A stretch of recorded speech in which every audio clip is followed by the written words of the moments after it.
The bell above the door chimed with the particular sharpness that always meant trouble. Serene Hollis looked up from the ledger she'd been pretending to balance, her ink-stained fingers pausing mid-calculation.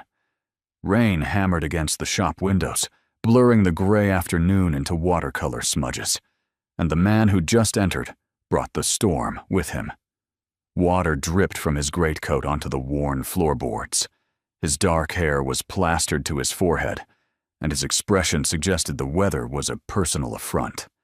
He was tall, broad-shouldered, with the kind of sharp-angled face that probably made silly debutantes swoon. Serene was not a silly debutante. She was a bookseller's niece with rent, due in 3 days, and a shipment of philosophical texts that absolutely no one in London seemed interested in purchasing. The man surveyed the shop with cool gray eyes, cataloging the cluttered shelves, the precarious stacks of volumes on every available surface, the cat sleeping on the poetry section. His gaze finally landed on Serene, and something flickered across his features. Surprise, perhaps, or judgment. "Is this Hollis and Company?" His voice was low, precise, the kind of voice accustomed to being obeyed without question. Serene gestured broadly at the sign painted on the window, visible even through the rain. "Unless the letters have rearranged themselves since this morning, yes." The man's eyebrow rose fractionally. Apparently, he wasn't accustomed to sarcasm from shopgirls. Good. He could add it to his list of grievances about the day. He moved deeper into the shop, water still trailing behind him like a loyal hound. Serene watched him examine the shelves with the intensity of someone searching for something specific. He pulled down a volume, examined its spine, and replaced it with visible distaste. "You're looking for something particular," Serene said. It wasn't a question. "Montaigne's Essays, the 1811 translation if you have it." Serene rose from her stool, smoothing down her practical gray dress. "We don't. You didn't even check. I don't need to check. I know every book in this shop, and we sold our last Montaigne 3 weeks ago to a gentleman who actually said please." She met his stare directly. "There's a concept you might explore sometime."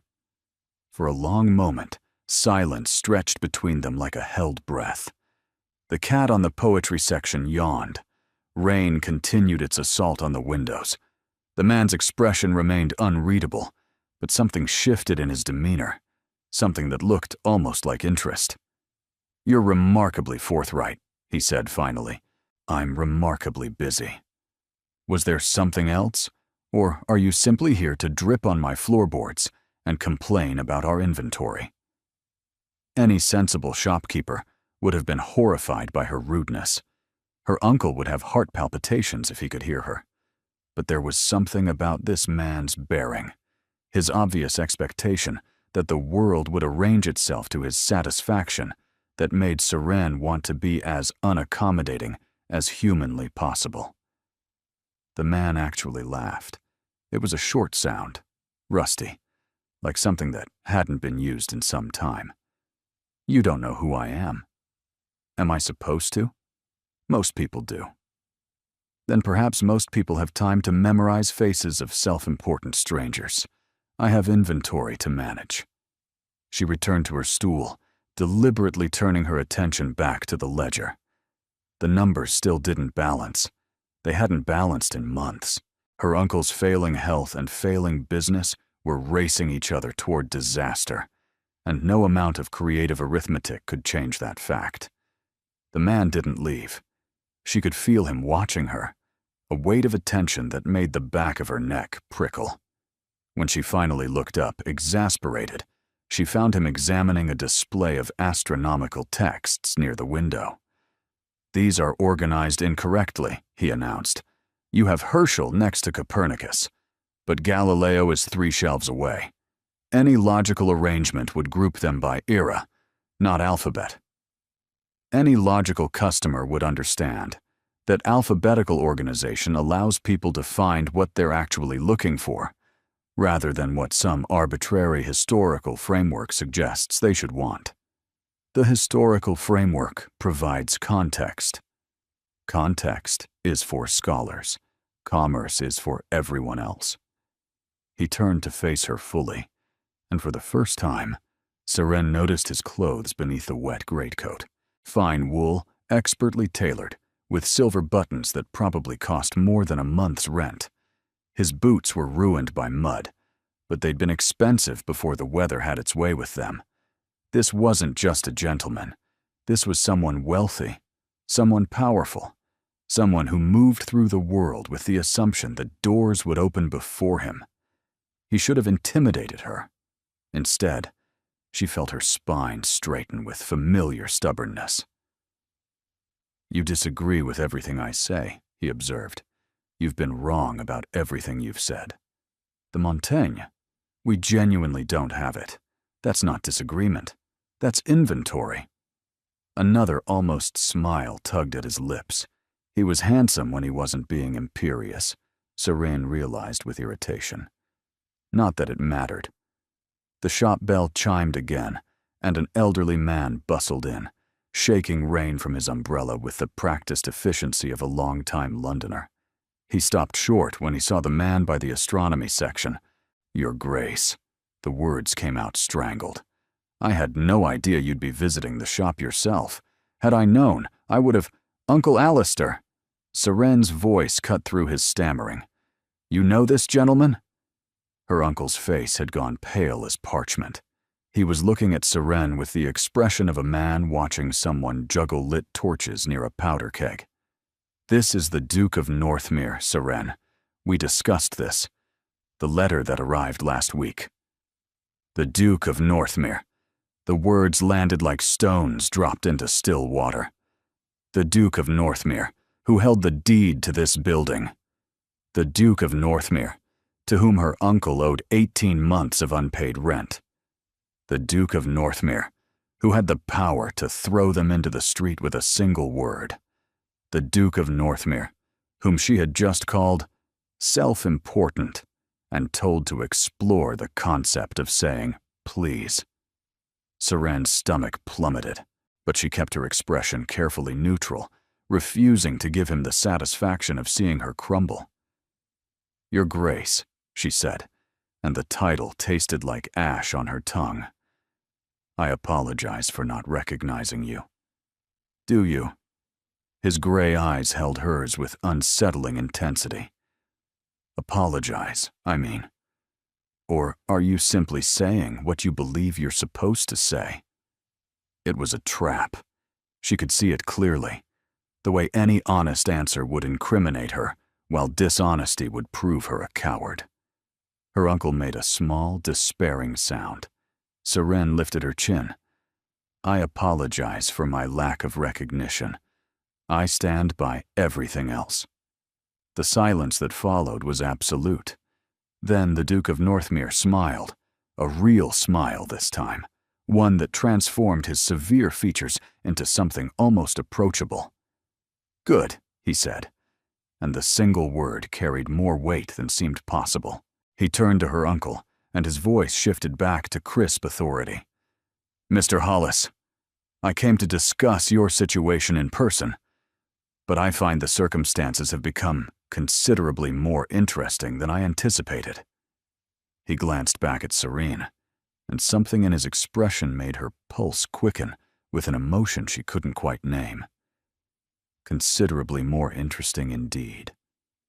The conversation that followed took place in her uncle's cramped office behind the shop, and Seren was not invited to attend. She spent an agonizing hour reorganizing shelves that didn't need reorganizing, straining to hear anything through the thin walls. The murmur of voices rose and fell, punctuated by her uncle's occasional distressed exclamations. When the door finally opened, Alistair Hollis emerged, looking like a man who'd been granted a stay of execution, but wasn't entirely certain he wanted it. The Duke followed, his greatcoat now dry enough to reveal its impeccable cut, his expression once again unreadable. "Seren."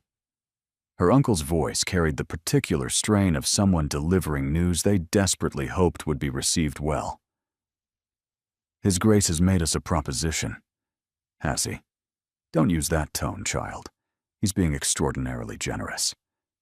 The Duke moved past her uncle to stand near the shop's front window, positioning himself against the gray afternoon light in a way that made his features difficult to read. Calculated, Seren realized. Everything about this man was calculated. Your uncle's debts are substantial, the Duke said without preamble. 18 months of unpaid rent, plus the loan he took against the business 2 years ago. The numbers are not in his favor. I'm aware of our financial situation. Are you aware that I could have the both of you removed from this property by the end of the week? Seren's hands clenched at her sides, but she kept her voice steady.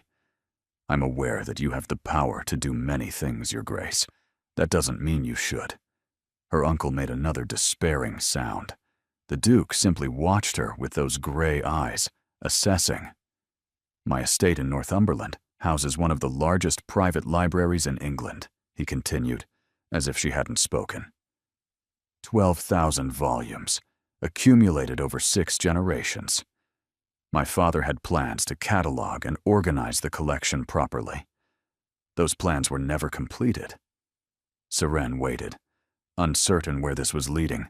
I require someone with expertise in rare books, organizational systems, and the stamina to work through years of accumulated disorder.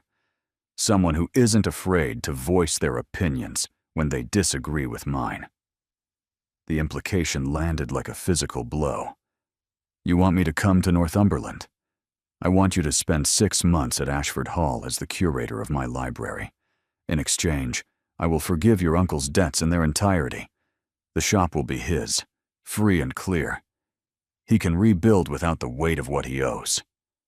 Seren stared at him. Behind her, she could hear her uncle's breathing, quick and shallow with barely suppressed hope. That's absurd, she said. You could hire any scholar in England to organize your library. You don't need a bookseller's niece from a failing shop in London. I could hire any scholar in England, the Duke agreed. But scholars bore me. They agree with everything I say, and trip over themselves to flatter. I find I prefer honest disagreement. You prefer being told you're wrong about Montaigne? I prefer being treated like a man rather than a title. Something flickered in his expression, there and gone. You appear to have a talent for that. The words hung between them, charged with meaning Seren couldn't quite interpret. She thought of the 18 months of unpaid rent, the worry lines carved deep into her uncle's face, the letter from the physician that had arrived last month, warning of Alistair's weakening heart, and the need for rest he couldn't afford to take. She thought of Northumberland, wild and remote, hundreds of miles from everything she knew. She thought of the Duke's smile when she'd refused to truly apologize. If I agree, she said slowly, what happens after 6 months? The debts remain forgiven regardless. You return to London with references that will open any door you choose, scholarly or commercial. Your uncle's health will have had time to recover without financial strain, destroying what remains of it. He knew about Alistair's health. Of course he did. A man like this would know everything, would research everything, and would enter every negotiation holding all the cards. And if I refuse? The Duke's expression didn't change, but something cooled in his gaze. Then I'm forced to proceed with more traditional methods of debt collection. I take no pleasure in it. But business is business. It wasn't a threat, not exactly. It was simply a statement of fact, delivered with the casual certainty of someone who had never been told no. Seren wanted to refuse just to prove she could, but when she looked at her uncle, at the hope warring with fear on his weathered face, she knew there was only one answer she could give. 6 months, she said. I organize your library. My uncle keeps the shop, and I want my terms in writing before I set foot outside London. The Duke nodded, unsurprised, as if he'd already known what her answer would be. Naturally. I'll have my solicitor draw up the documents. And I want a stipend for my time. separate from the debt forgiveness. I won't work for free just because you've decided to forgive what we owe." This seemed to catch him off guard. His eyebrows rose, and that almost smile tugged at his lips again. "You're negotiating with me. You set the terms of this arrangement. I'm simply clarifying them." Her uncle looked like he might faint. The Duke looked impossibly pleased. £20 a month, he said, plus room and board at Ashford Hall. 30. I know what librarians charge, and I know what rare book expertise is worth. 25. And I'll ensure you have access to any volumes you wish to read during your tenure, including those not available to the general public. Seren considered. £25 a month was more than she'd ever earned. Combined with room and board, she could save nearly all of it. When she returned to London, she'd have options, choices, and a future that didn't depend on the precarious survival of a failing shop. 25, she agreed, and I want Sundays free for correspondence and personal time. Done. The Duke extended his hand. Do we have an arrangement, Miss Hollis?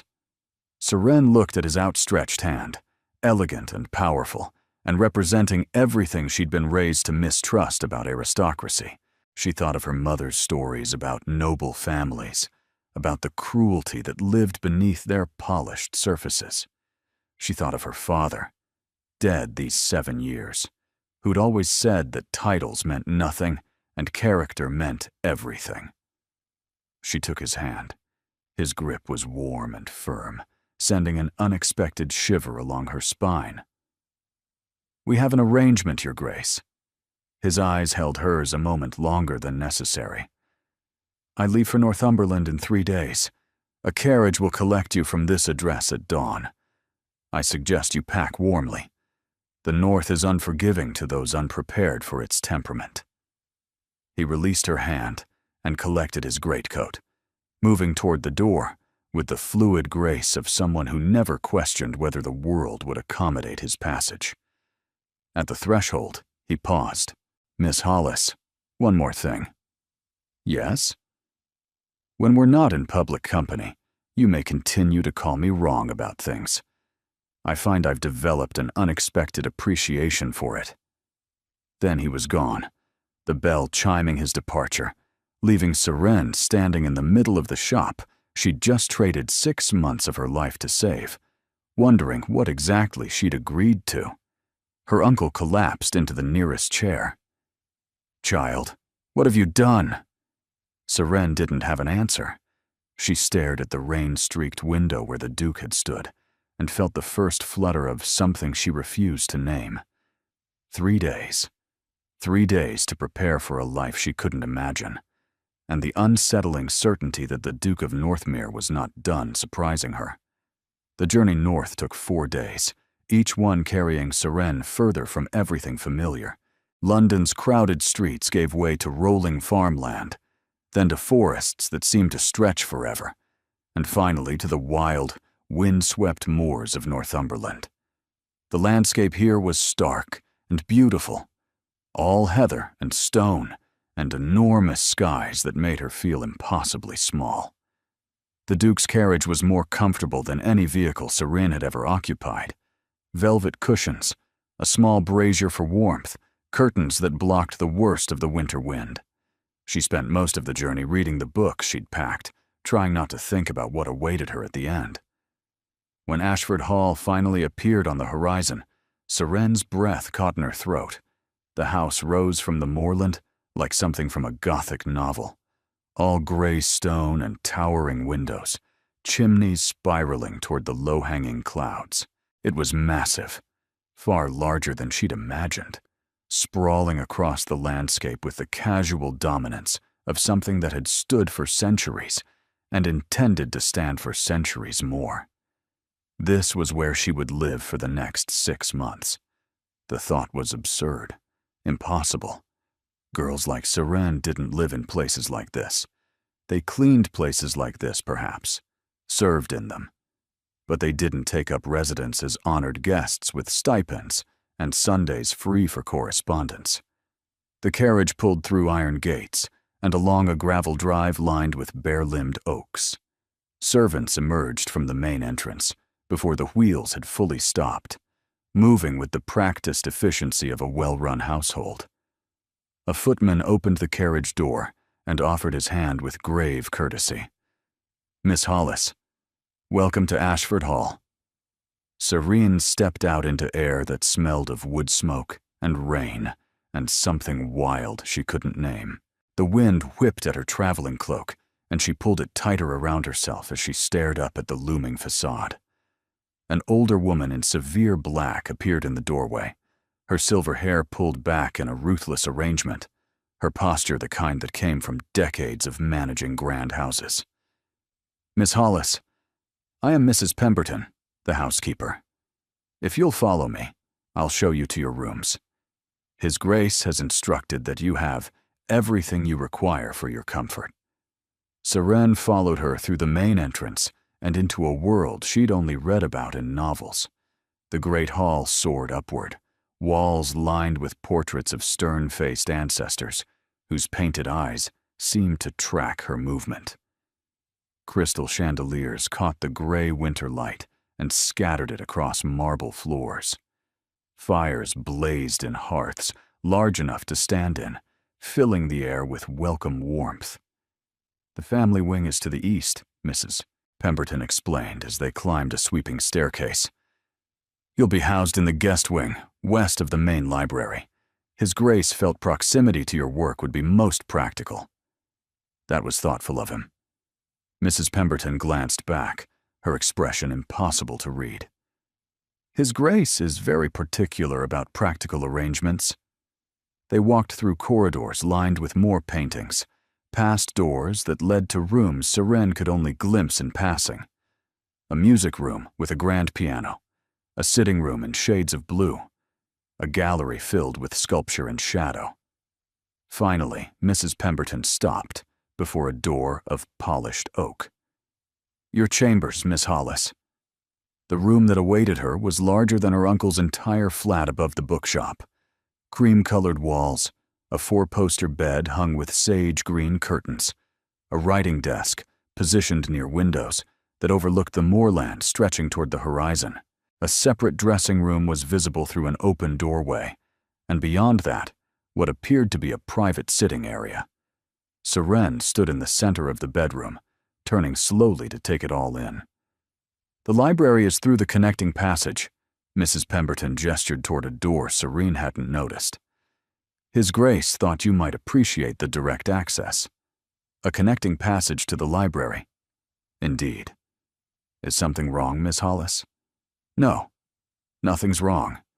This is simply—" Serene searched for adequate words and found none. "More than I expected." Something like approval flickered across Mrs. Pemberton's severe features. "His Grace can be surprising that way. Dinner is served at 7 in the small dining room. His Grace dines alone when in residence, but he's requested you join the family table during your tenure. Lady Tansey will be delighted to have female company." Lady Tansey. Serene remembered the Duke mentioning a sister in one of his letters about travel arrangements. She'd pictured someone imperious, someone cut from the same controlled cloth as her brother. "A maid will attend you shortly to help unpack," Mrs. Pemberton continued. "Is there anything you require immediately?" "No, thank you. This is more than sufficient." The housekeeper nodded and departed, leaving Serene alone in her borrowed splendor. She moved to the window, pressing her palm against the cold glass. The moors rolled away beneath a sky thick with clouds, beautiful and desolate. In the distance, she could see what might be the sea, or might simply be more endless gray. Behind her, a fire crackled in a hearth she hadn't noticed being lit. The bed looked soft enough to swallow her whole. Every surface gleamed with the particular shine that came from servants and money and generations of accumulated care. This wasn't her world. She was a visitor here, a temporary arrangement, a curiosity the Duke had collected because she'd been rude to him in a bookshop. The thought should have been grounding. Instead, it made her feel strangely hollow. A soft knock at the door interrupted her spiraling thoughts. Before she could respond, it burst open to reveal a young woman with wild auburn curls and the kind of smile that could light bonfires. "You're her." The words tumbled out in a rush. "You're the bookseller who told Theron he was wrong about Montaigne. Mrs. Pemberton said you'd arrived and I simply couldn't wait. I'm Tansy. Please tell me everything." Seren blinked. "I'm sorry." "Told whom?" "Theron. My brother. The Duke." Tansy bounced into the room with the energy of a summer storm, seemingly unaware that she'd just rendered the formal introduction process entirely irrelevant. "He came back from London in the strangest mood. Wouldn't tell me anything. Just kept muttering about organizational systems and honesty. I knew something interesting had happened. Your brother mentioned me." "Mentioned?" "He practically wouldn't stop talking about you." "Well, for Theron, that means he said your name twice and allowed himself to smile once. But that's essentially a soliloquy, coming from him." Seren didn't know what to do with this information. The controlled, calculating Duke she'd met in the bookshop didn't seem like someone who would discuss a confrontational stranger with his sister. Tansy settled onto the edge of the bed, arranging her skirts with careless grace. "You must understand, Theron hasn't smiled properly since Father died. He just works endlessly and broods magnificently and refuses to let anyone close enough to help. The fact that you made him smile at all is practically miraculous." "I wasn't trying to make him smile. I was trying to manage a difficult customer." Tansy's grin widened. "And that's exactly why it worked. Everyone else falls over themselves to please him. You told him where to find better Montaigne translations, and implied his organizational theories were nonsense. That's not exactly what— Don't ruin it. The version I have is much more entertaining." Tansy stood abruptly, grabbing Seren's hand. "Come on. I'll show you the library before dinner. You won't believe the state of it. Father was a collector, not an organizer. It's absolute chaos." Seren let herself be pulled toward the connecting door, Tansy's enthusiasm sweeping away her reservations like leaves before a gale. The passage beyond was narrow and dim, lit by small windows set into the stone walls. Their footsteps echoed against the flagstones. And then Tansy pushed open a final door, and Seren stepped into her new domain. The library of Ashford Hall was magnificent. It was also, Tansy was right, absolute chaos. Books covered every surface, shelved and stacked, and piled in arrangements that seemed to follow no logic whatsoever. Volumes lay open on tables, as if their last reader had simply wandered away mid-sentence. Ladders leaned against shelves 3 stories high. The scent of old paper and leather and dust filled the air like incense. Seren's pulse quickened, not with fear, with hunger. 6 months, she breathed. He expects me to organize this in 6 months? Father collected books the way some men collect horses or mistresses, compulsively, and without any thought to practical consequences. Tansy's voice was fond. Theron used to spend hours in here with him when we were children. I think that's partly why he hasn't been able to face the project himself. Grief, Serene realized. The library wasn't just disorganized. It was a mausoleum of his father's passion, too painful to properly address. She was here to lay a ghost to rest. The weight of that understanding settled over her shoulders, heavier than she'd anticipated. This wasn't just about debts and arrangements and stubborn negotiations. This was about a man who'd lost his father and couldn't bring himself to touch the books they'd once shared. "Dinner at 7, Tansy reminded her, already moving toward the door. "Don't be late. Grandmother is dining with us tonight, and she does so hate tardiness." Grandmother? But Tansy was gone, leaving Serene alone in the cathedral of neglected words. She turned slowly, taking in the scope of what she'd agreed to. 12,000 volumes. 6 months. And somewhere in this house, a duke who'd brought her here because she'd treated him like a man instead of a title. Serene had the unsettling feeling that organizing books would be the simplest part of what awaited her. The small dining room was anything but small by Serene's standards. A table that could seat 12 dominated the space, set with crystal and silver that caught the candlelight like captured stars. Portraits of Ashford ancestors lined the walls, their painted eyes following her every movement with what felt like aristocratic disapproval. Serene had changed into her best dress, a simple gown of deep blue wool that had seemed perfectly respectable in London. Here, surrounded by centuries of accumulated grandeur, it felt woefully inadequate. Tansy was already seated when Serene arrived, bouncing slightly with barely contained energy. The Duke stood by the fireplace, his profile illuminated by dancing flames. He'd changed from his traveling clothes into evening wear that made him look even more intimidating than he had in the bookshop. More distant, more ducal. But it was the woman seated at the head of the table who commanded Serene's attention. The Dowager Duchess of Northmere was ancient in the way that mountains are ancient, weathered, but immovable. Her silver hair was arranged in an elaborate style that must have taken hours to achieve. Her black silk gown was adorned with jet beads that clicked softly when she moved. Her eyes, the same gray as her grandson's, held the sharpness of someone who had spent 8 decades observing human nature and finding it largely wanting. So, the single word fell into the silence like a stone into still water.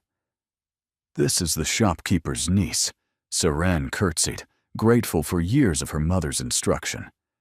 "Your Grace, thank you for allowing me to join the family table." "I allowed nothing. My grandson informed me of arrangements already made." The Dowager's gaze swept over Serene with the thoroughness of a customs inspector. "Sit. I dislike craning my neck." Serene sat in the chair a footman pulled out for her, acutely aware of every inadequacy in her posture, her dress, her very existence. Across the table, Tansy offered an encouraging smile.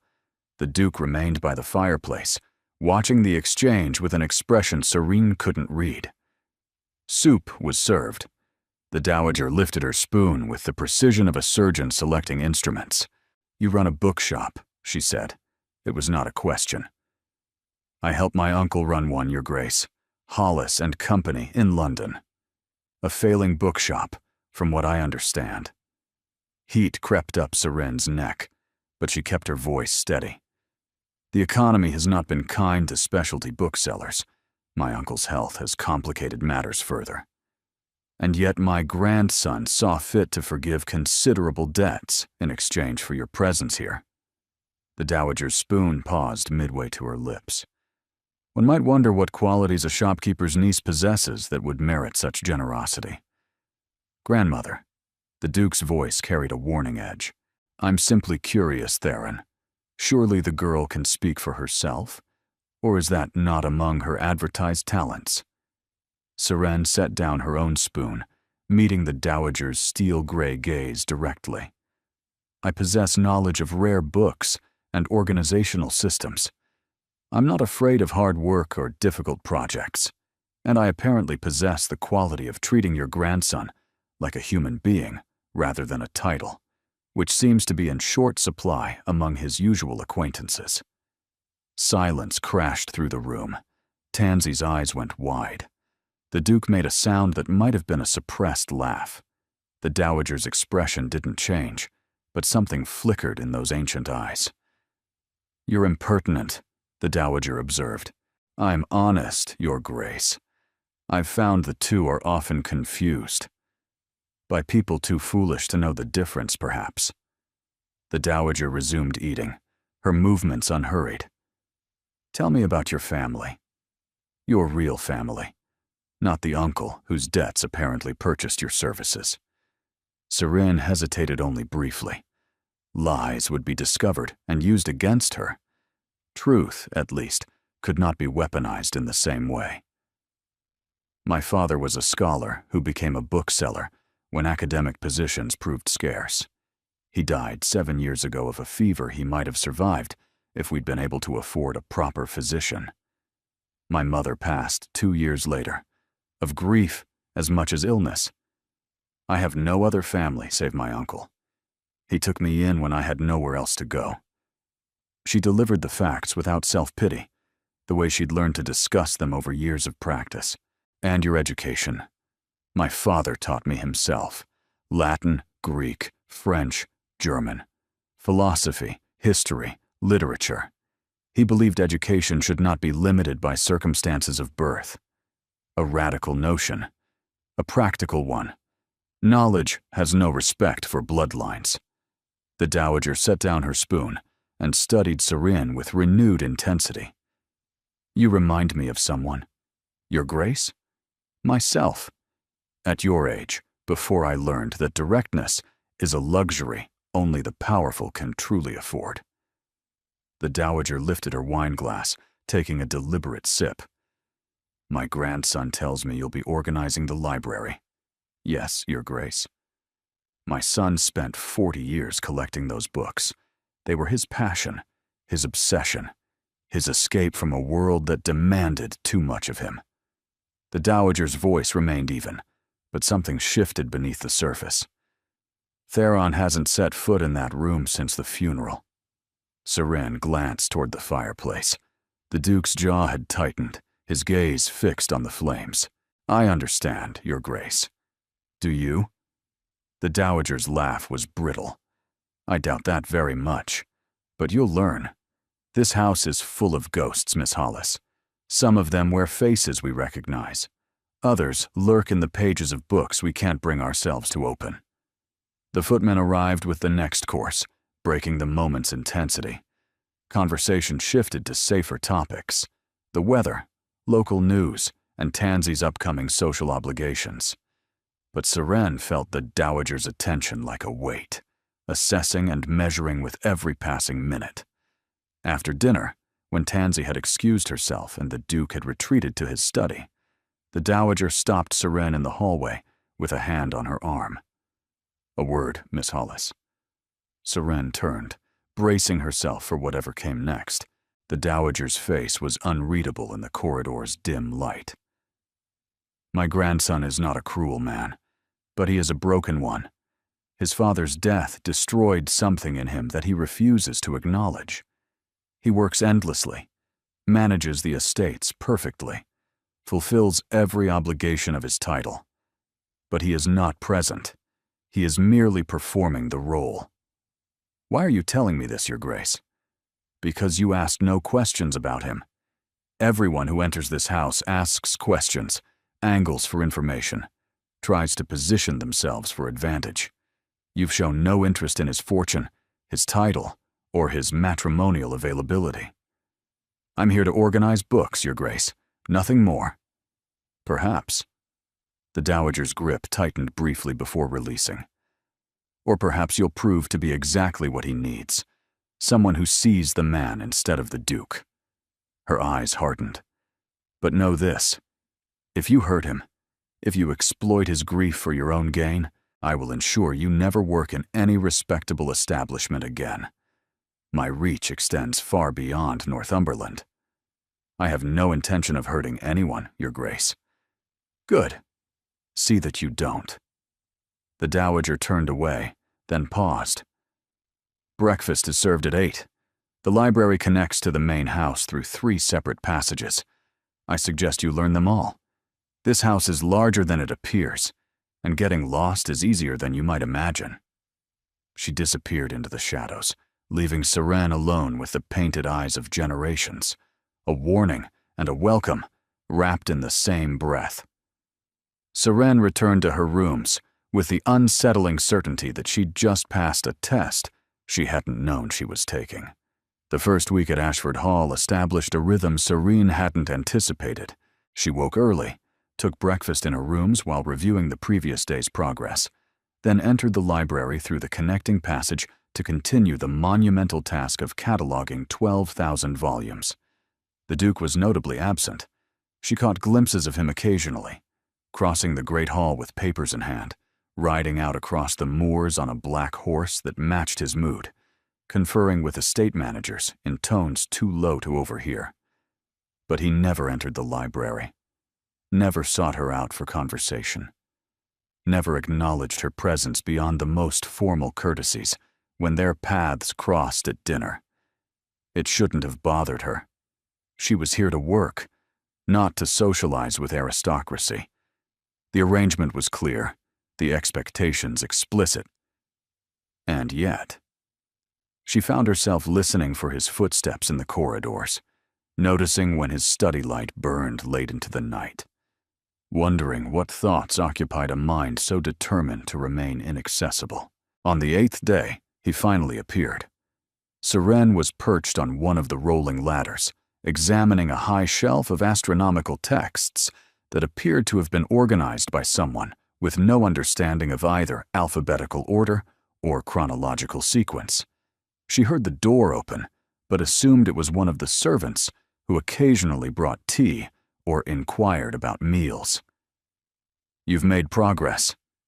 The voice startled her enough that she nearly lost her grip on the ladder. She looked down to find the Duke standing in the center of the library, his gray eyes tracking her work across the towering shelves. "Your Grace." She descended carefully, acutely aware of the dust on her dress and the smudge of dirt she could feel on her cheek. "I didn't expect you.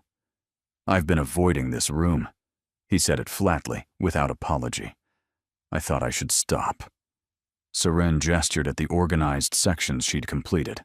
One wall now arranged by subject, then by author, each shelf labeled with small cards in her careful handwriting. "Your father collected extensively. The astronomy section alone contains over 300 volumes, some quite rare." The Duke moved toward the shelves she indicated, his fingers trailing across spines with the familiarity of long acquaintance. He loved the stars, said they reminded him that human problems were insignificant compared to the vastness of the universe. "That sounds like a philosophy worth adopting." "Does it?" His laugh was short, bitter. "I've found human problems quite significant enough, regardless of what the stars suggest." Seren watched him examine the books she'd organized, his expression shifting through emotions too complex to name. Grief, certainly, but also something that looked like guilt. "You were close to him," she said quietly. "Not a question." "I was never here enough to be close to him." The Duke pulled down a volume bound in blue leather, holding it like something fragile. "He wanted me to help with this library, you know. For years, he asked me to spend summers sorting through the collection with him. I always had other obligations. Parliamentary duties, estate matters, important things that seemed so urgent at the time. And now? Now he's dead, and a stranger is organizing the books we should have sorted together." He replaced the volume with careful precision. "I don't resent you for it, Miss Hollis. I resent myself." Seren considered her response carefully. Platitudes would insult them both. Sympathy might be rejected. She chose honesty instead. "When my father died, I spent months being furious with him for leaving us, for getting sick, for giving up, for not fighting harder. It was easier than being sad." The Duke turned to look at her, something shifting in his expression. "I told myself the anger was justified," Seren continued. "He should have taken better care of himself, should have saved more money, should have prepared us for life without him. And then one day, I realized I wasn't angry at him at all. I was angry at myself, for all the conversations we didn't have, all the questions I didn't ask, all the time I wasted assuming there would always be more time." "How did you move past it?"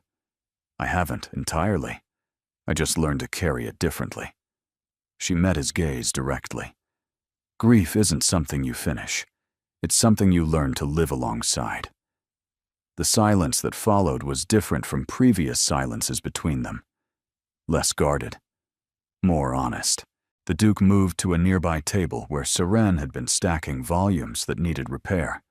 He picked up a small book bound in worn green leather, Its spine cracked, and pages yellowed with age. "This was mine," he said softly. "A book of myths my father read to me when I was a child. I thought it had been lost. I found it wedged behind the geography section. Someone must have shelved it incorrectly decades ago." He opened the cover, and Seren saw an inscription in faded ink. "For Theron, who asked more questions than any child should reasonably ask. May you never stop wondering. Father."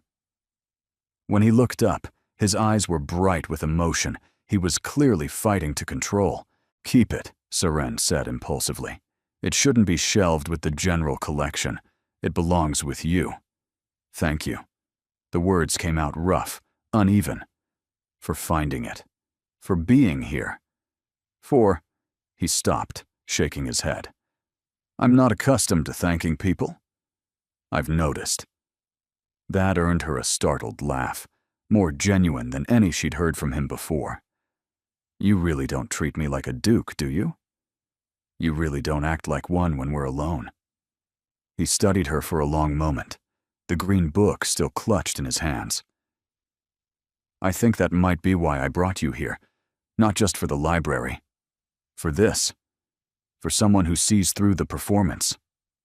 Serene's pulse quickened, but she kept her voice light. "I thought you brought me here because I was rude about Montaigne." "That too." His almost smile appeared, softening the severe lines of his face. "You should know, Miss Hollis, that I don't regret the arrangement. Whatever my grandmother may have implied, she implied quite a lot. She always does." He set the green book aside with obvious reluctance. "I should let you return to work, but perhaps—" He hesitated, uncharacteristically uncertain. "Perhaps I might join you sometimes, not to interfere, just to be present." "I'd like that, Your Grace." "Theron." The name slipped out like a confession. "When we're alone. My name is Theron." Seren felt the significance of the offering settle over her like silk. "Theron," she repeated softly. "Then you should call me Seren." His smile this time was real, transforming his severe features into something almost beautiful. "Until tomorrow, Seren." He left through the connecting passage, taking the green book with him. Seren watched him go, her pulse racing with an emotion she was afraid to examine too closely. After that first visit, he returned often, sometimes for mere minutes, standing silently among the shelves while she worked. Sometimes for hours, helping her sort through particularly challenging sections while sharing stories about his father, about the books they'd discussed, about the man Theron had been before grief had hollowed him out. He never touched her, never said anything inappropriate, but each conversation peeled back another layer, revealing the person beneath the title. And Seren began to understand just how dangerous this arrangement had become. 3 weeks into her tenure at Ashford Hall, Seren learned that Northumberland society was considerably more formal than she'd imagined. "The Winterbourne Assembly," Tansy announced, bursting into the library with her characteristic disregard for doors or privacy. "It's the event of the season. Everyone attends. Absolutely everyone." Seren looked up from the philosophy section she'd been reorganizing. "When you say everyone, I mean every family of consequence within 50 miles. The Havershams, the Blackwoods, the Carstairs. Lady Elspeth Whitmore will be there." Tansy's voice dropped meaningfully on the last name. "She's been angling for Theron's attention for 3 seasons now." "That sounds like his concern, not mine." "It's everyone's concern. She's dreadful. All simpering smiles and strategic feinting. Last summer she pretended to turn her ankle just so Theron would have to catch her. And did he? He let his valet handle it. I've never seen anyone so offended by competent medical assistance." Tansy grinned, perching on the edge of the table where Seren had been working. "You have to come to the assembly." Seren shook her head. "I'm here to organize books, not attend social events. You're here as our guest. Grandmother has already informed the family that you'll be attending as my companion for the evening." Tansy's grin turned conspiratorial. "She wants to see how you handle society. Consider it another test." "I've already passed her test." "You passed the dinner test. The assembly is entirely different. More witnesses, higher stakes, considerably more dancing." Seren's stomach tightened at the mention of dancing. She could manage the steps. Her father had insisted she learn, claiming it was part of a complete education. But she'd never danced at an actual ball.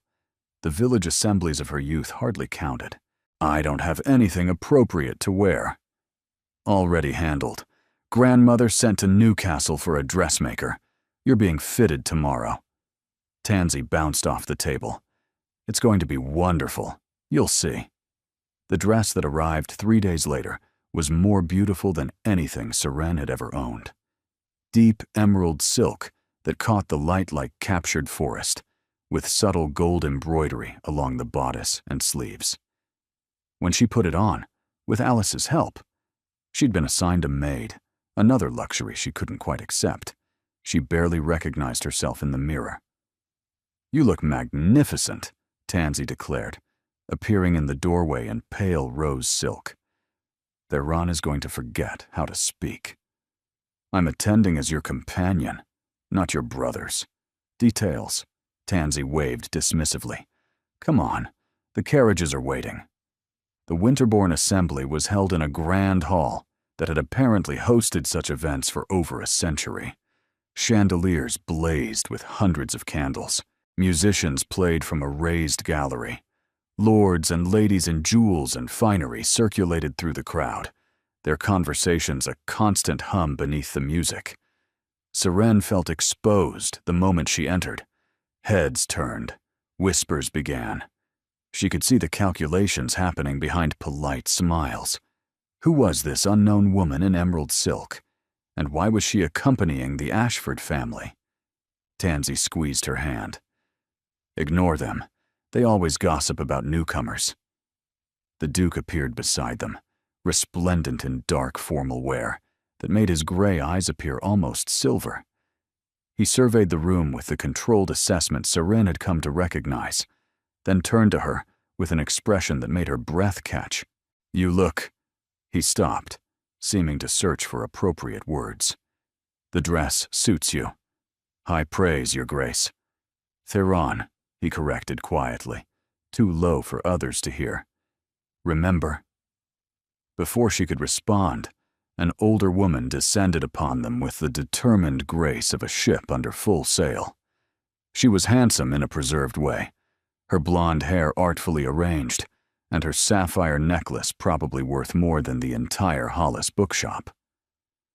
"Your Grace," she curtsied with practiced elegance. "How wonderful to see you at the assembly, and this must be the young lady we've heard so much about." "Lady Whitmore." The Duke's voice cooled several degrees. "May I present Miss Seren Hollis, who is organizing my family's library. Miss Hollis, this is Lady Whitmore and her daughter, Lady Elspeth."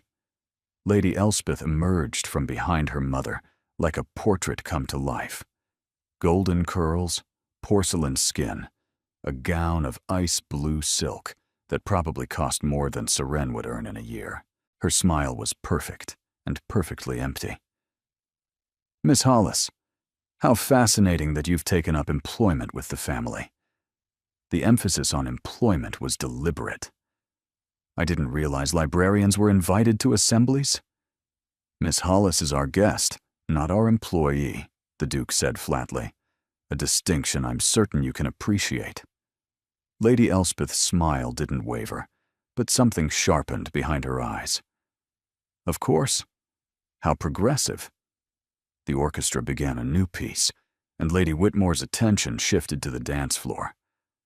"Your Grace, surely you'll lead the first set. Elspeth has been so looking forward to it."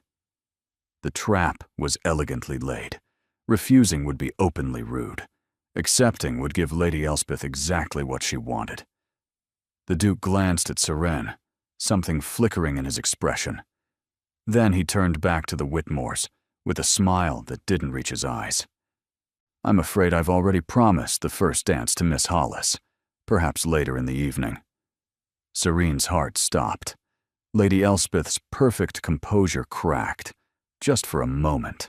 Her mother's smile became fixed. "How unexpected," Lady Whitmore managed. "We'll look forward to later, then." They withdrew, and Serene found herself being led toward the dance floor on the Duke's arm, her pulse hammering so loudly she was certain everyone could hear it. "I don't recall being asked," she murmured as they took their positions. "Would you have said yes if I had?" "Possibly, though I might have warned you that my dancing is more theoretical than practical. Then we'll make a spectacle together." The music began, and he drew her into the first steps. "At least you won't bore me with simpering and strategy." His hand was warm at her waist, his grip on her fingers firm but gentle. Serene focused on the steps, on the music, on anything except the fact that half the room was watching them with undisguised curiosity. "Everyone is staring," she said quietly. "Let them. They're always staring. At you, not at unknown librarians who've somehow ended up dancing with dukes. You're not unknown anymore." His eyes held hers with unsettling intensity. "After tonight, everyone in Northumberland will know your name." The dance carried them across the floor, turning and stepping in patterns. Serene's body remembered even when her mind forgot. The Duke was an excellent dancer, guiding her through difficult passages with subtle pressures of his hands. "You're better than you claimed," he observed. "You're worse at compliments than you realize." His laugh was low, genuine. "I'm terrible at compliments. I'm terrible at most social niceties.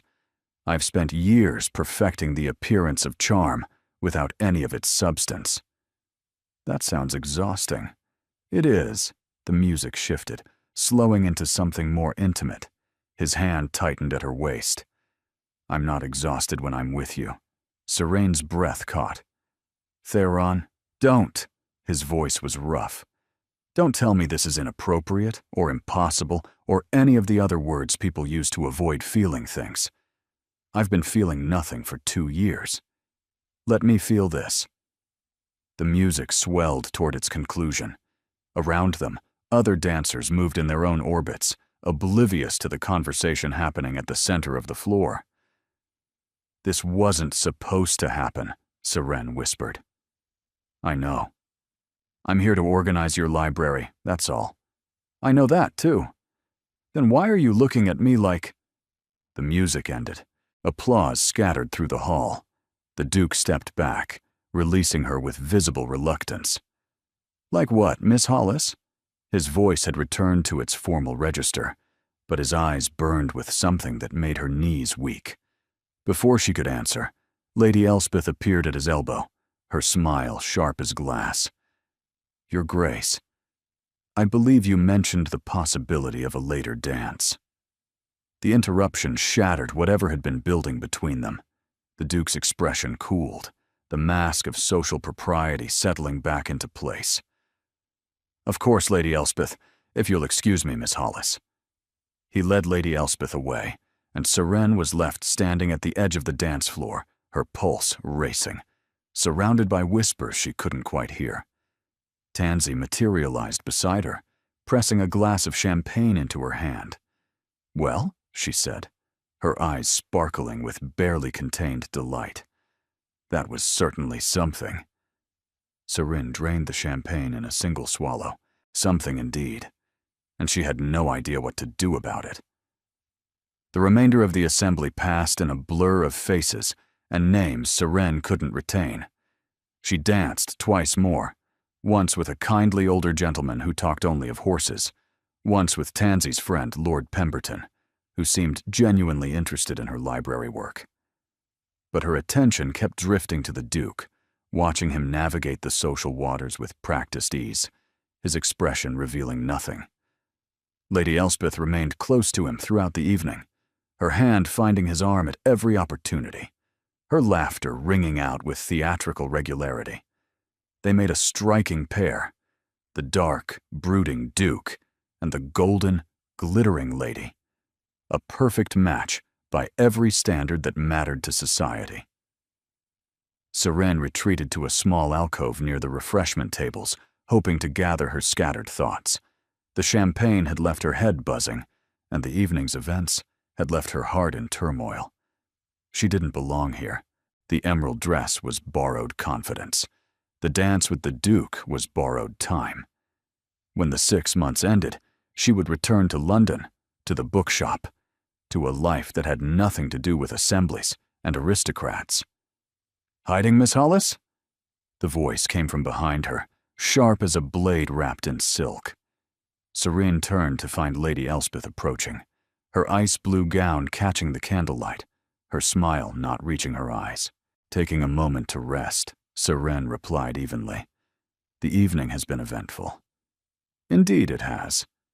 Lady Elspeth positioned herself to block Seren's exit from the alcove, her posture that of a predator cornering prey.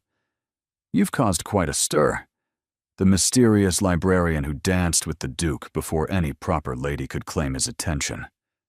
I wasn't aware there was a prescribed order." "There's always an order, Miss Hollis. Those of us born to this world understand it instinctively. Those who aren't—" She let the implication hang. "Well, they must learn the hard way." Seren kept her expression neutral, though her pulse quickened. "Is there something specific you wish to discuss, Lady Elspeth?" "Only to offer friendly advice, woman to woman." Lady Elspeth's smile sharpened. "His Grace has a reputation for taking up causes. Stray dogs, failing tenants, charitable projects that catch his attention. He devotes himself completely for a time, then moves on to the next worthy endeavor." "You're suggesting I'm a charitable project?" "I'm suggesting you're a distraction, a temporary novelty that will lose its appeal once the library is organized, and he's reminded of his actual obligations."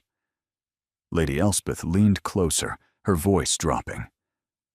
"His grandmother has already begun correspondence with my mother regarding a formal arrangement. The announcement will be made by the end of the season." The words landed like stones in Seren's stomach. "I wish you both happiness," she managed. "How gracious." Lady Elspeth's laugh was crystalline and cruel.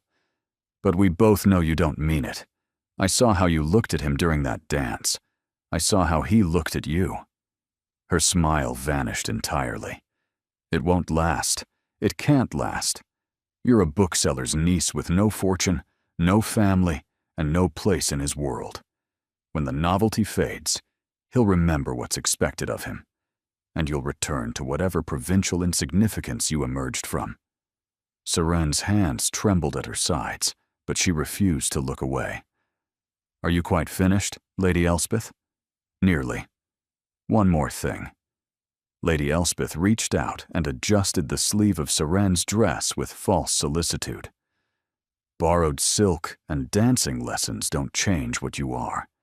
Beneath the pretty dress, you're still just the help. Remember that, the next time you're tempted to forget your place." She swept away without waiting for a response, leaving Seren alone in the alcove with burning cheeks and stinging eyes. The worst part wasn't the cruelty.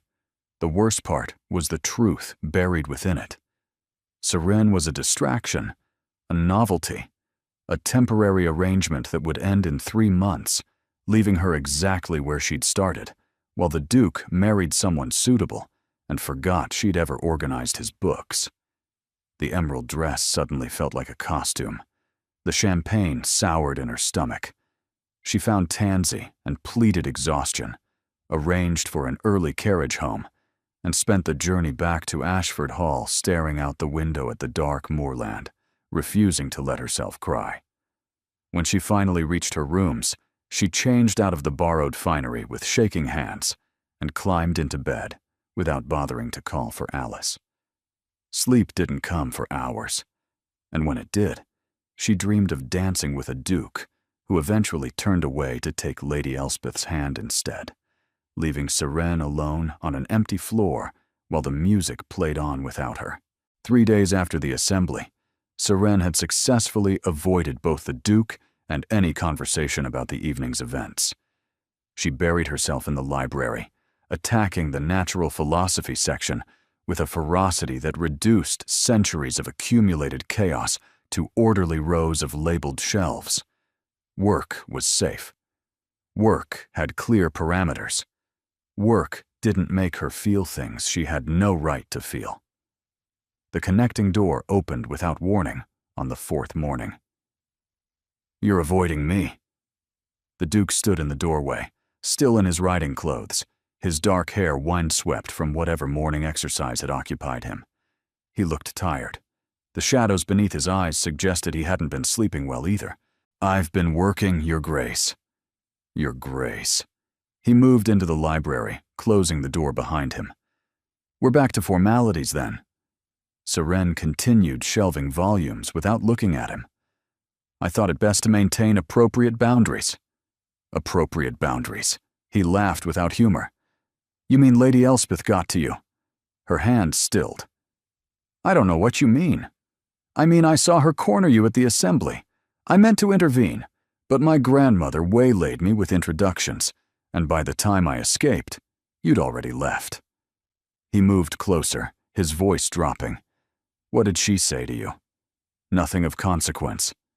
"Seren." Her name in his voice made her chest ache. "Please, don't lie to me." She set down the book she'd been holding and finally turned to face him. She reminded me of facts I should never have forgotten. "I'm here temporarily. I'm staff, whatever polite fiction suggests otherwise. And you have obligations that don't include dancing with librarians or looking at them. Like what? Like they matter." The silence that followed was heavy with everything unsaid. The Duke crossed the remaining distance between them, close enough that she could smell horse and leather and the cedar and rain scent that seemed to cling to him always. His eyes searched her face with an intensity that made breathing difficult. "You matter," he said quietly. "You matter more than I know how to explain. When I'm with you, I'm not performing. I'm not calculating every word for political advantage. I'm just present. Alive in a way I haven't been since—" He stopped, jaw tightening. "Since your father died," Seren finished softly. "Yes." The word came out rough, almost broken. "You see me, Seren. Not the title, not the obligations, not the performance everyone else requires. Just me. Do you have any idea how rare that is? That doesn't change the facts. Lady Elspeth said your grandmother is arranging. My grandmother is always arranging things. That doesn't mean I comply." His hands rose to cup her face, tilting it upward until their eyes met. "I don't want Lady Elspeth. I don't want anyone my grandmother selects. I want—" "Don't," Serene's voice cracked. "Don't say it. Because if you say it, I'll believe it. And then when this ends, why does it have to end? Because I'm nobody. Because this is borrowed. All of it. Because people like me don't get to keep people like you. People like you." His thumbs traced her cheekbones, gentle as whispered prayers. "You mean people who are brilliant and honest and brave? People who tell dukes they're wrong about organizational systems? People who see grief and don't flinch from it? I mean people without fortune, or family, or any claim to your world. Then I'll change the world." He said it simply, as if toppling centuries of social expectation were a minor inconvenience. "Or I'll leave it. Build a new one where you're not required to have 16 quartering of nobility to matter." Seren's laugh was wet with unshed tears. "You can't just leave your world. Watch me." And then he kissed her. It wasn't tentative or questioning. It was a declaration, his mouth claiming hers with a desperation that stole her breath. Serene's hands found his lapels, gripping the fine wool as if he might disappear. He pulled her closer, one hand sliding into her hair, the other pressing against the small of her back. She should stop this, should remember all the reasons it couldn't work, all the obstacles standing between them. But his kiss tasted like possibility, and she'd been starving for possibility her entire life. When they finally broke apart, gasping for air, his forehead rested against hers. "Tell me to stop," he breathed. "If you don't want this, tell me now, and I'll never mention it again." "I want this." The admission felt like jumping off a cliff. "I want you. I just don't know how to have you without losing myself in the process. Then we figure it out together." He pulled back enough to meet her eyes. "I'm not proposing we announce an engagement tomorrow. I'm not asking you to abandon your work or your independence. I'm asking you to let me love you while we determine what that means." Love. The word hung between them, terrifying and electric. Yes, love. His smile was crooked, vulnerable. "I'm not very good at it. I've spent 2 years avoiding feelings entirely. But you've made that impossible. So here I am, making a mess of a confession in the middle of my dead father's library."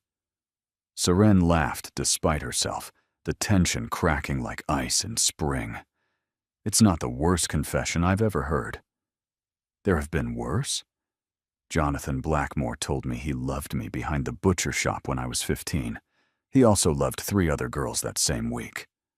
I'll endeavor to be more exclusive." His arms tightened around her. "I mean it, Seren. I don't know what this looks like or how we navigate it. But I know I don't want to go back to not feeling anything. And I know you're the reason I feel again." She kissed him this time, pouring into it everything she couldn't say. The fear, the hope, the desperate wanting she'd been trying to suppress since that first dance. When they separated, the library felt different. The afternoon light slanting through windows seemed warmer. The dust motes dancing in the air seemed almost festive. "My grandmother is going to be furious," the Duke observed. "Lady Elspeth is going to be worse. Then we'll face them together." He tucked a strand of hair behind her ear. "Tomorrow. Tonight. Can we simply exist? Without titles or obligations or other people's expectations?" Seren nodded, her heart so full it ached. "Tonight," she agreed. "Tomorrow, we face everything else." But tomorrow, she would learn, had plans of its own. The storm broke 3 days later. Seren had woken to pale morning light, still wrapped in the cautious joy of new love. The Duke, Theron, had been careful to maintain propriety in public, but their private moments had become treasured islands of honesty. Conversations over breakfast before the household stirred. Stolen kisses in the library's shadowed corners. Evening walks on the moors where no one could observe them. It couldn't last. She'd known that. But she'd allowed herself to hope anyway. The Dowager summoned them both to the morning room at precisely 9 o'clock. She was not alone. Lady Whitmore sat beside her, resplendent in violet silk, her expression one of barely concealed triumph. Lady Elspeth stood by the window, her posture perfect, and her smile razor-sharp. "Sit," the Dowager commanded. Seren sat. The Duke remained standing, positioning himself between her chair and the assembled women like a shield. "I had hoped," the Dowager began, "that this situation would resolve itself naturally, that the novelty would fade, and proper judgment would reassert itself. I see I was overly optimistic." "Grandmother, do not interrupt me, Theron." The Dowager's voice cracked like a whip. "Lady Whitmore has informed me that you were seen yesterday, walking on the moors with Miss Hollis, alone, without chaperone, in what was described as an attitude of considerable intimacy." Seren's stomach dropped. They'd been careful. They'd thought they'd been careful. "What I do on my own land is my concern," the Duke said flatly. "When it affects your family's honor, it becomes everyone's concern." The Dowager turned her sharp gaze to Serene. "Miss Hollis, I warned you what would happen if you exploited my grandson's vulnerabilities. I haven't exploited anything, Your Grace. No? Lady Whitmore leaned forward, her voice poisonously sweet. You arrive from nowhere, insinuate yourself into the household, manipulate a grieving man's emotions, and position yourself to become a duchess. That sounds rather like exploitation to me. Mother. Lady Elspeth's protest was token at best. The facts are clear. The Dowager's voice was ice. You came here to organize a library.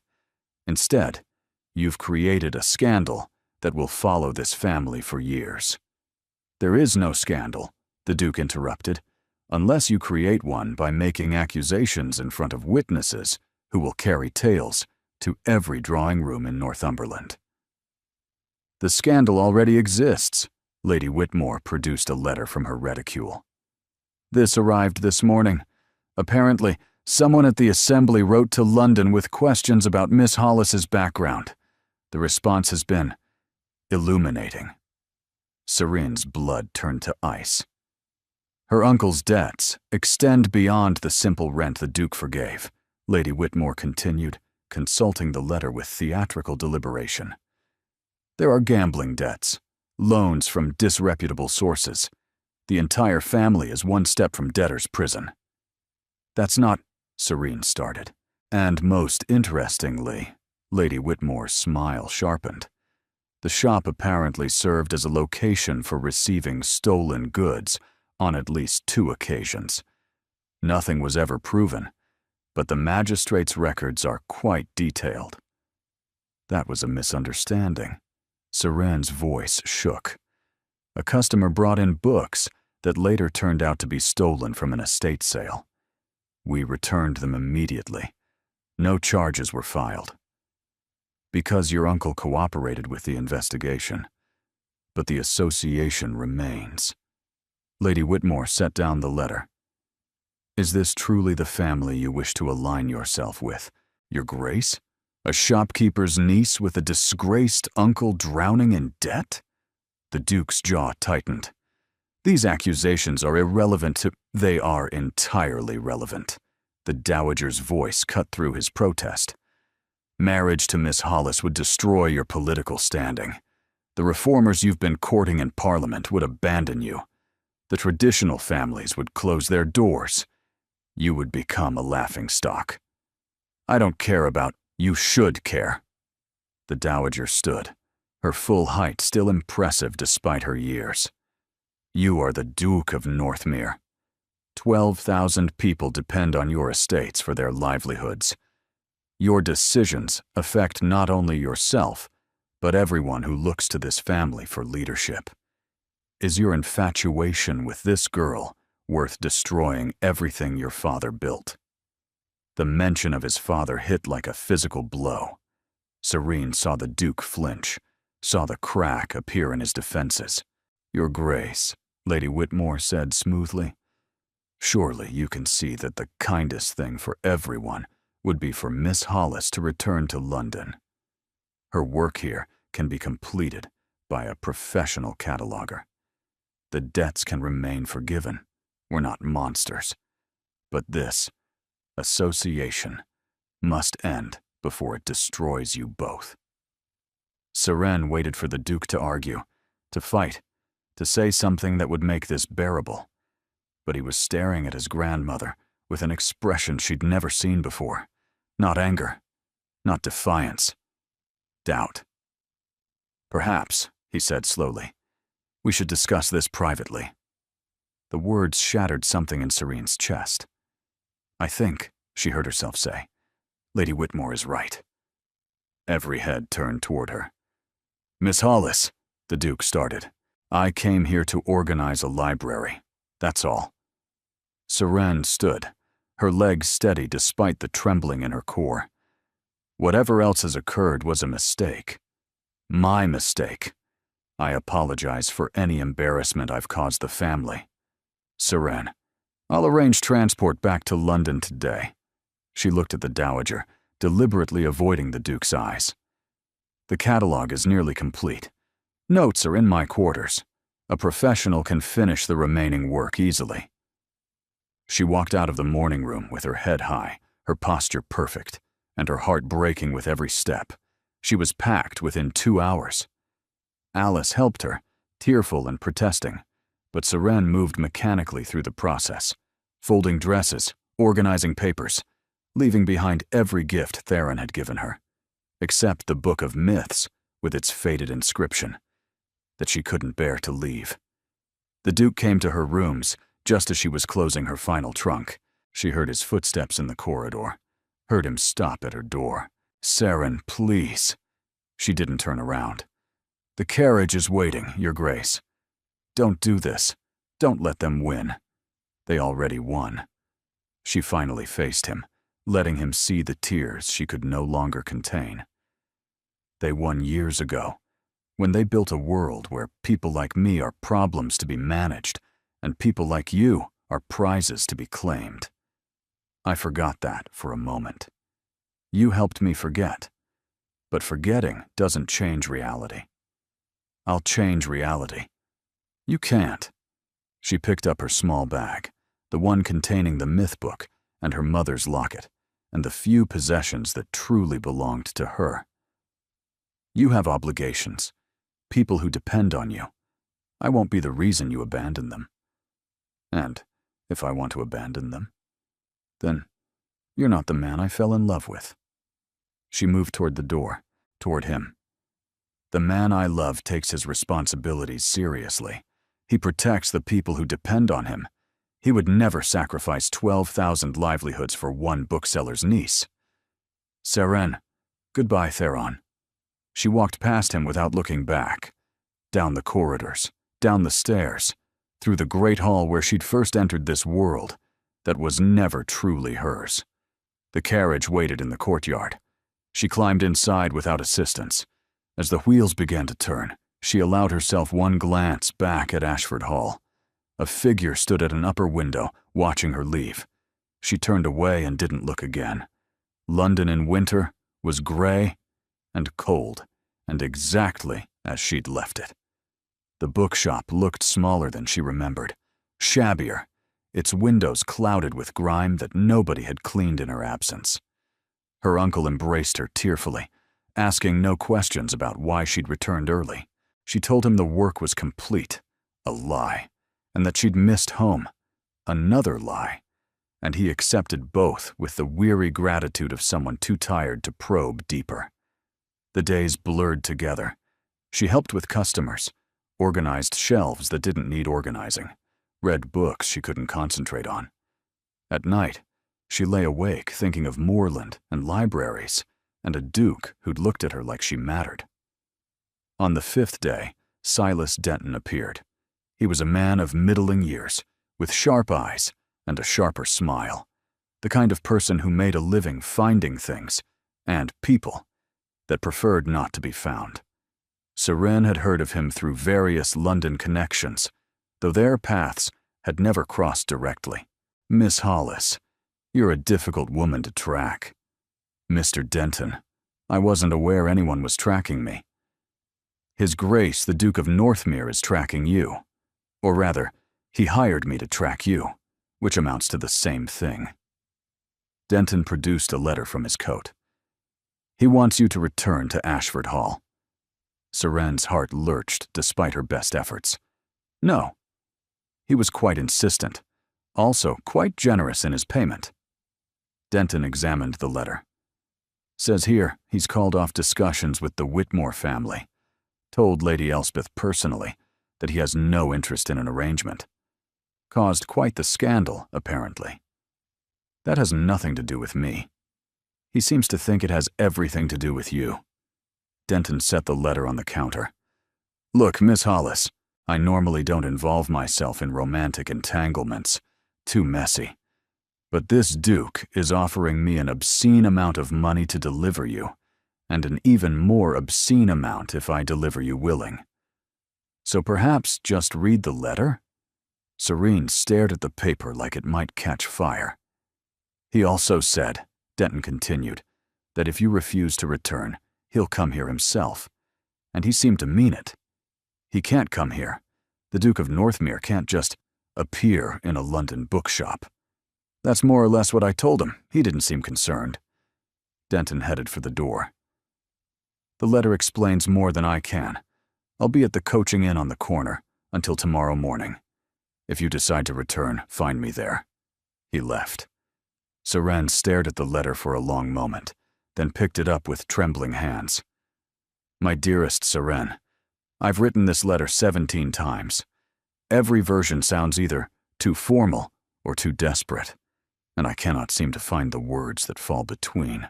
You were wrong to leave. I was wrong to hesitate. My grandmother was wrong to threaten you, and the Whitmores were wrong to attack you. Everyone in that room was wrong except you, and you were only wrong in believing that leaving would solve anything. It solved nothing. The library remains half-organized. The house remains empty of anything that matters. And I remain exactly what I was before I met you.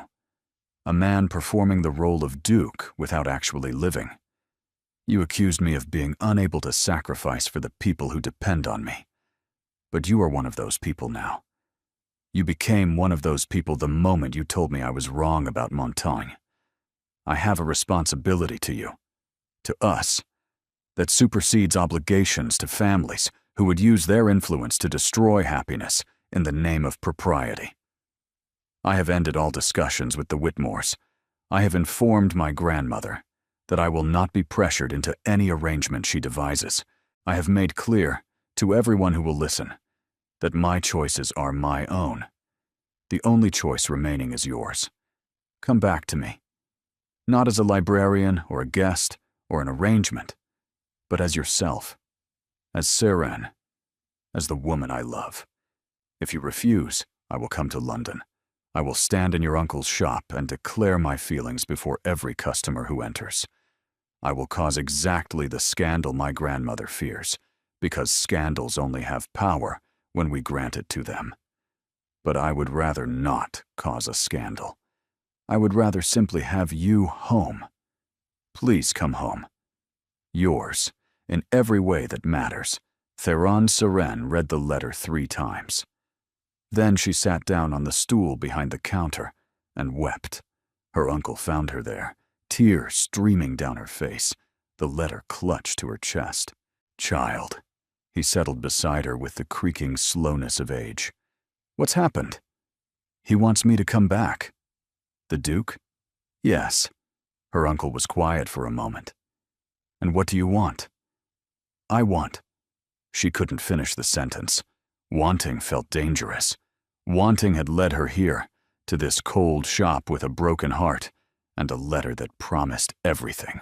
When your father died, her uncle said slowly, your mother told me something I've never forgotten.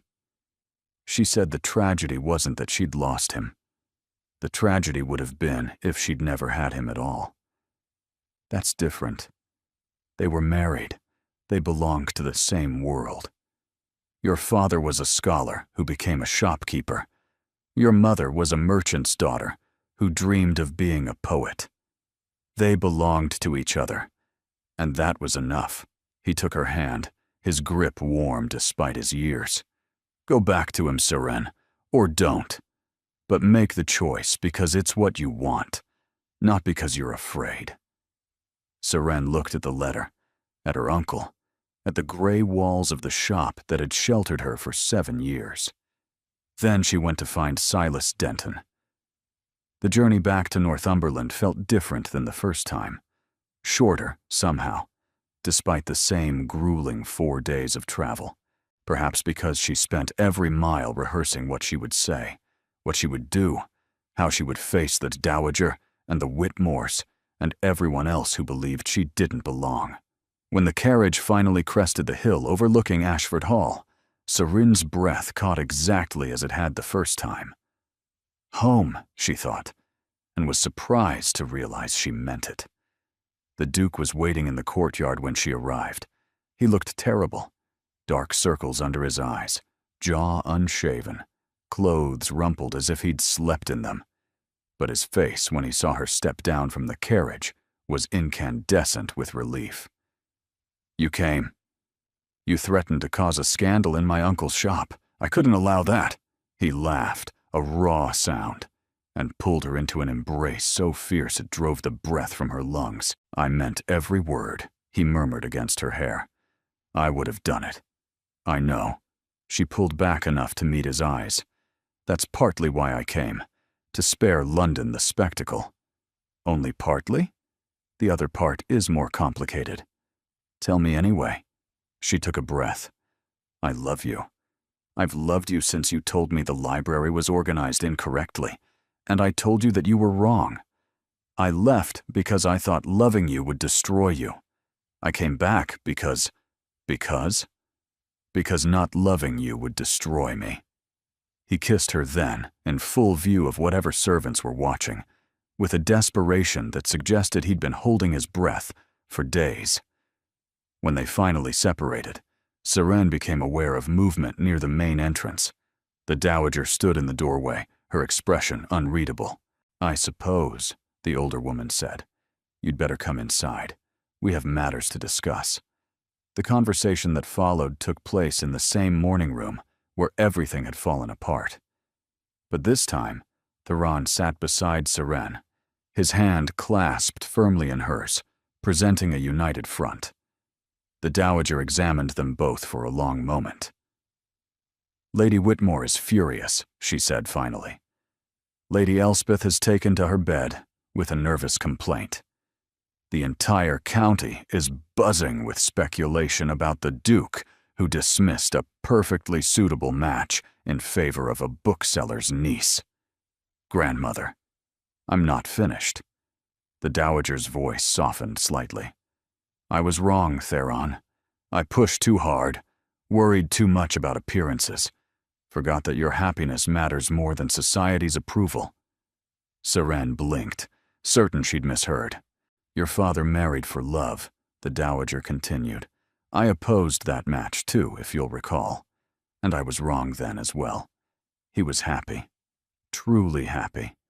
That should have been enough for me." "You opposed Mother?" "Vigorously. She had neither fortune nor connections, but she had something more valuable. She saw your father as a man rather than a title. She made him laugh in ways I hadn't heard since he was a child." The dowager's eyes glistened briefly before she blinked the moisture away. "Miss Hollis does the same for you. Even I can see that." "Then you approve?" The hope in Theron's voice made Serene's chest ache. "I accept." The dowager's smile was wry. "Approval may take longer, but I won't stand in your way.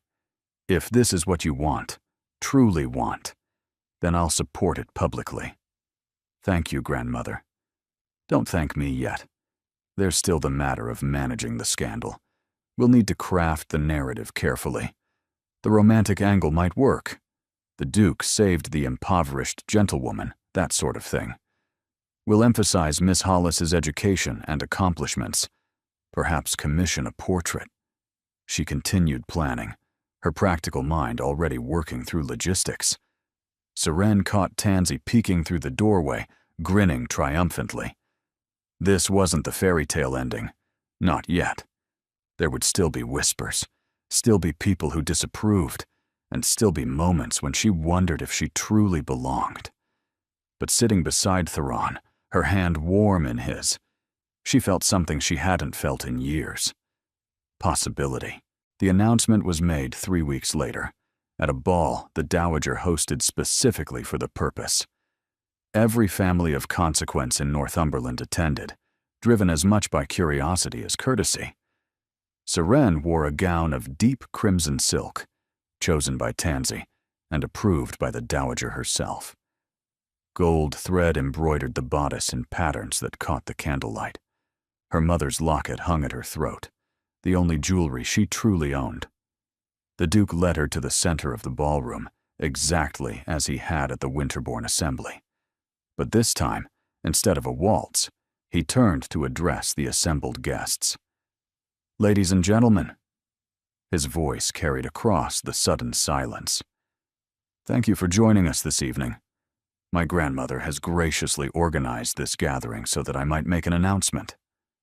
Serene felt every eye in the room fix upon her. Lady Whitmore stood near the refreshment tables, her expression sour. Lady Elspeth was notably absent. 6 months ago, I met a woman in a bookshop. She told me I was wrong about organizational systems. She implied my opinions about Montaigne were nonsense. She treated me like a man rather than a title, which was so unusual I didn't quite know how to respond. Soft laughter rippled through the crowd. I brought her to Ashford Hall to organize my father's library, a task I couldn't face myself. What I didn't expect was that she would organize something far more important. My heart. Serene's eyes burned with tears she refused to let fall. Miss Serene Hollis has agreed to become my wife. Theron turned to face her, his gray eyes bright with emotion. She has made me braver than I knew I could be. She has reminded me that love is worth any scandal, any whisper, and any obstacle society cares to place in our path. And she has taught me that the best things in life often begin with being told you're wrong. He dropped to one knee in front of 300 witnesses. Serene, I asked you once in private, but I want the world to hear me ask again. Will you marry me? The room held its breath. Yes, she said, her voice clear and strong, despite the tears now streaming freely down her cheeks. 1,000 times, yes. He rose and kissed her, right there in the middle of the ballroom, in front of everyone. It was scandalous and perfect and absolutely inappropriate. The applause that followed was not universal. Serene caught Lady Whitmore's visible displeasure, but it was genuine from those who mattered. Tansy was crying openly. The Dowager was not crying, but her eyes were suspiciously bright. And Theron was smiling, really smiling, in a way that transformed his severe features into something beautiful. 1 year later, the library of Ashford Hall was finally, completely organized. Serene stood in its center, turning slowly to admire her work. 12,000 volumes arranged by subject, then by author, each section clearly labeled. The astronomical texts near the tall windows where the light was best. The philosophy section expanded to include new acquisitions. The mythology books, including Theron's childhood favorite, given a place of honor near the reading chairs. She was examining a new shipment of natural history texts when the connecting door opened and her husband entered. There you are. Theron crossed to where she stood, wrapping his arms around her from behind. I've been looking everywhere. I've been here, as usual. She leaned back against his chest. The Havershams sent their new catalog. I think we should acquire the botanical illustrations. Whatever you want. He pressed a kiss to her temple. I have news. Good or bad? Good, I think. Tansy's engagement has been announced. Serene turned in his arms, eyebrows rising. To whom? Lord Pemberton. Apparently, they've been corresponding secretly for months. My grandmother is beside herself with approval for once. That's wonderful. Tansy must be thrilled. She's already planning the wedding. He pulled her closer. I told her she could have whatever she wanted, as long as she doesn't ask me to make a speech. You made a perfectly good speech at our wedding. Our wedding was different. Our wedding was about us. They stood together in the library, surrounded by books and memory and the particular warmth of a room well loved. Through the windows, Serene could see the moorland stretching toward the horizon, wild and beautiful. She thought of the bookshop in London, still operating under her uncle's care with new assistants to help. She thought of the green guest suite that had become their private chambers after the wedding. She thought of all the letters she'd received, from friends and strangers who'd read about the Duke and the bookseller's niece and wanted to offer congratulations. I love you, she said, the words worn comfortable with repetition, but no less true. I love you too. Theron's arms tightened around her. You know, I never did find a copy of that Montaigne translation. The 1811 edition? I have 3 copies now. One of the benefits of marrying into a library. And here, I thought you married me for my charming personality. That, too. She tilted her head up to kiss him. Though mostly for the books. His laughter echoed through the library, warm and unguarded and real. Outside, the Northumberland wind swept across the moors, carrying the season's first hints of spring. Inside, the Duke and Duchess of Northmere stood among their books, exactly where they belonged.